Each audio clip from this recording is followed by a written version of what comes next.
കടലിലെ ഏറ്റവും ശക്തരായ വേട്ടക്കാരാണ് കൊലയാളി തിമിംഗലങ്ങൾ. കണ്ണിൽ കണ്ടതെല്ലാം വെട്ടിവിഴുങ്ങി കൂട്ടമായി മുന്നേറുന്നത് കൊണ്ടാണ് ഇവയ്ക്ക് ഈ പേര് വന്നത്. പ്രാചീന റോമാക്കാർ ഓർക്ക എന്നാണ് ഇവയെ വിളിച്ചിരുന്നത്. കടൽ പിശാച് എന്നാണ് ഇതിൻ്റെ അർത്ഥം. പേര് തിമിംഗലമുണ്ടെങ്കിലും ഡോൾഫിൻ കുടുംബത്തിലെ അംഗമാണ് കൊലയാളി തിമിംഗലം. മത്സ്യങ്ങളെയും സീലുകളെയും സ്രാവുകളെയും മാത്രമല്ല, വമ്പൻ തിമിംഗലങ്ങളെപ്പോലും ഇവ ആക്രമിക്കും.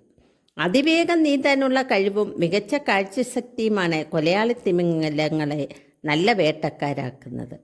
കടലിൽ വലിയ പരാക്രമികൾ ആണെങ്കിലും മൃഗശാലയിലും മറ്റും വളർത്തുന്ന കൊലയാളി തിമിംഗലങ്ങൾ അങ്ങനെയല്ല.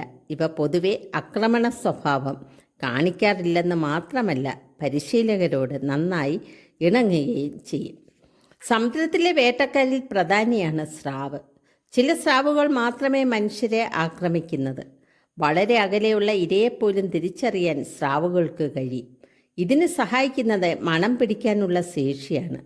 സ്രാവിൻ്റെ തലച്ചോറിൻ്റെ 2/3 ഭാഗവും മണം തിരിച്ചറിയുന്ന പ്രവർത്തനം നടത്താൻ നീക്കിവെച്ചിരിക്കുന്നു.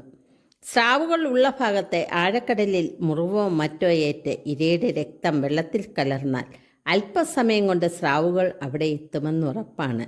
1 കിലോമീറ്റർ അകലെ നിന്ന് പോലും രക്തത്തിൻ്റെ മണം തിരിച്ചറിയാൻ സ്രാവുകൾക്ക് കഴിയും. വീഡിയോ ഇഷ്ടപ്പെട്ടെങ്കിൽ ലൈക്കും ഷെയറും ചെയ്യുക.